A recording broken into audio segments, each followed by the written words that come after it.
Hi, this is Sarah Gilbert, founder of Strategist Business Development, and today I want to talk to you about this book, The Laws of Lifetime Growth by Dan Sullivan and Catherine Nomura. If you don't know Dan Sullivan is a very, very renowned coach. He's coached some of the major online marketers and offline marketers in Canada and in the United States. And this is a book that is not just about growing your business. It's about growing your mindset. If you want to grow your business, you have to first grow your mindset. You know, there's the old saying that says, if you can see it, you can achieve it. And that is something that is really true. If you see that you could reach a higher level, if you see more than what's possible right now, it means that you actually have the aptitude and the capabilities to make it happen. So in their book, they talk about the 10 laws of lifetime growth. So law number 1 is always make your future bigger than your past. Understanding, and they're explaining in the book, is your past is the raw material for your future. So everything, we all have education that we've done and we're not sure exactly how it's going to pan out, and maybe we wasted our time. We've all had experiences and we understand why did this happen, you know, good and bad. Well, understanding that is all raw material for you to create a bigger and better future. And I see it all the time where we've lived different things and at one point it actually all comes together and all makes sense. And understanding that it takes courage to think big, and that's what it's all about, is the bigger you think, the bigger you'll achieve. Regardless of the numbers or the figures or things like that, it's all about achievement to the level that you want to achieve. So law number 2 is always make your learning greater than the experience. Every experience has two folds, what worked and what didn't work. And you know what? We learn from both. How many times have you done things and say, oh, you know what, that didn't work, and you think it's a waste of time? But actually it's not, because the next time around that you're going to try to do something similar, you know that turning right is not the right solution, so you will automatically turn left. And all of these things come together. I know that I did many projects in the past where I'm like wasted. Spent a lot of time and energy and financial resources trying to build different things, and I'm like, you know what, that didn't work and I just wasted this. And in the end it didn't, because you know what, 2 years down the line, 3 years down the line, 5 years down the line, I go back and I'm actually able to pull from what I've done and actually modify it, and actually now it works in this new form. But all the research, all the work had already been done. So always make your learning greater than the experience. Law number 3 is always make your contribution bigger than the reward. We've heard this, and we are in an era where we're always talking about gratitude and being grateful, and it's true. The more you give, the more you'll get. But you have to give first. So it's all about bringing value continuously to the people around you, not just in business but in life, but in business as well. So many times I'll meet people say, yes, but you know, I don't want to give them too much information because then they're just going to go and get it done somewhere else. And you know what, it doesn't matter, because in the end it will all come back. It evens out at the end, not to worry. So always make the given more important, greater than actually the reward. Stop thinking about what am I going to get out of it, because you know what, you get so much out of it simply by giving and by being there for people. So deliver value consistently. In another video I shared it previously that how do you know if you share too much information? And I'll put the link below. Is at that point, when you reach that point, you're like, oh, I think I'm giving away too much information. That's just the right amount of information. You're never giving too much information as you think you are. So make the given bigger than the reward. So law number 4 is always make your performance greater than your applause. Here it's about creating your own standards. Your performance, how you do. And that needs to be done to the level you want it to. Let it be the growth of your business, the client experience that you offer, the efforts that you're making for your clients. Don't do it for the applause, but just deliver the performance. Always give it everything you've got. And it's funny because this is something that I tell my kids all the time. Like, they'll come home from school and something happened, or they'll come home with a report card. And regardless of the grade, my question is always the same. Did you give it everything you got?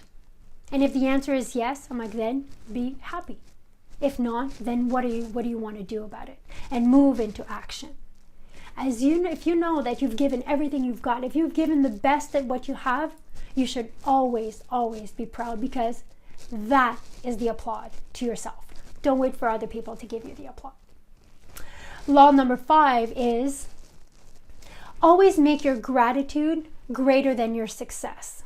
And here it's very interesting because they talk about a concept of proactive gratitude, where it's true, and I didn't realize it until I read it in the book, and I'm like, oh yeah, that does make sense, is we're grateful for things that happened to us, but they're in the past.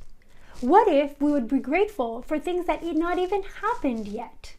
It's a very, very interesting concept, and you should read the book simply just for that one. I thought that one was really, really interesting because yes, it's easy to be grateful for the past. It's another thing to be grateful proactively. Very interesting idea, and you know what? And it's very true. And it's all about, the journey or the destination. That the idea of, it's not the destination, it's the entire journey. Proactive gratitude is all about that, is to be grateful for things that are yet to come, because we all know the best is yet to come. Law number 6 is always make your enjoyment greater than your effort, which means bring the joy. Bringing the joy is something we can actually do. It's funny, sometimes people are like, yeah, but I want to be happy. And I'm like, yes, but do you bring the joy? I work a lot with teams, and let it be management team, executive teams, or entrepreneurs with their own team. And they're like, well, we don't have fun, or, there's no culture. And there's always a culture. But there's no culture and we don't have fun. I'm like, you know what? Do you bring the joy? What could you do on a daily basis to bring the joy? And that is something you can actively do something about it. Instead of, oh, we're not happy, say, okay, well, what could I do today to bring the joy? Very simple, but you know what? Life is so short. Might as well make it fun. Law number 7 is always make your cooperation greater than your status.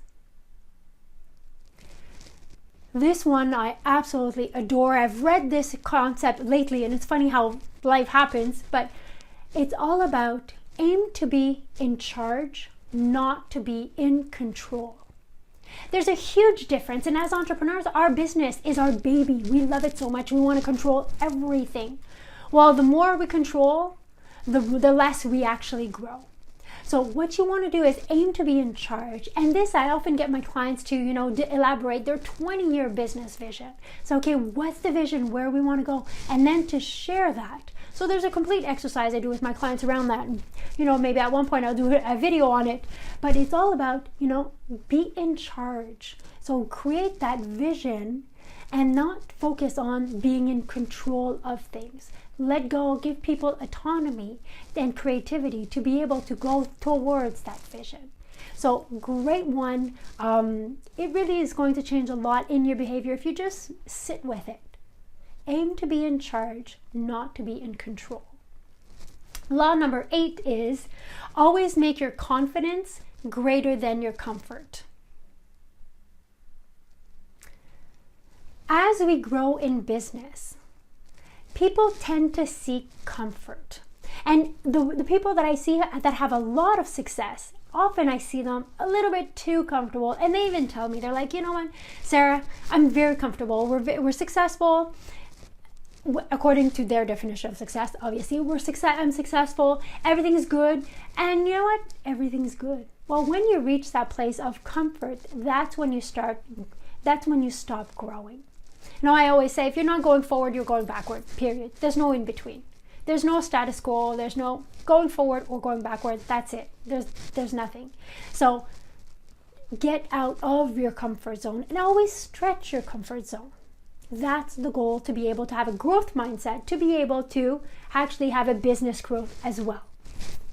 Law number 9 is always make your purpose greater than your money. I don't think I need to elaborate on that. I think we've all read it, and we're really in an era of finding our purpose. But it's true. When we stop thinking about money and we really step into what's the purpose? Why am I doing this? Why are we doing this? How do we want to change people's lives according to what we do? And how can we change people's lives? Then the money will come. We all know it, but really understanding it and integrating that message, that is also part of the life journey. So law number 10 is always make your questions bigger than your answers.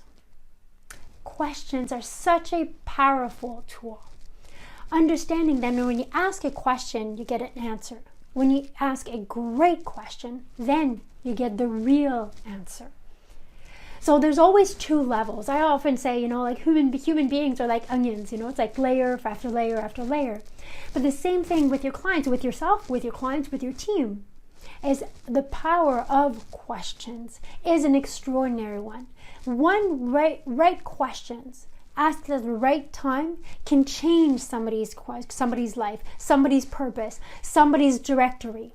So as a leader, what we want to do is really develop the power of asking great question, not just good question, great question, because that's when actually everything can change for us and for the people around us. So there you have it. It's a small book, really small book, short read, very powerful read. I really enjoyed it, and seriously, it's a book that you can read a weekend, it's done. So there's no point. Get the book, read the book. And if you like this book review, click on the like below, and you know what? Share it with people who you know that they want to build a growth mindset. This helps me help even more people build a growth mindset as well. And the more people we are growing, the better we are actually building a community. And if there's book suggestions, if there's a book that you'd like me to read and maybe to review, we'll see. I don't review all the books that I read because that would just be my entire YouTube channel. But I love reading books, and I read books on many different topics. So if there's a suggestion that you'd like to make, please put it in the comment section below. I love reading, and I'm always looking for an outstanding life-changing book. So get the book, buy the book, read the book. The 10 laws of lifetime growth, not just for your business, but most importantly, for your mindset. And that, if you like this episode, click the like below. If you're looking for tools and resources to build and grow your business, well, I'd like to invite you to join our community. Log on to our website, www.strategist.cc, and join our community of like-minded entrepreneurs. Entrepreneurs who decided that, the status quo is no longer for me. And we're building a community, no longer just entrepreneurs, but leaders within corporations too now, where people want to grow, want to bring themselves and their business at a completely different other level, because so much more is possible. So thanks for watching week after week, and I will see you next Tuesday.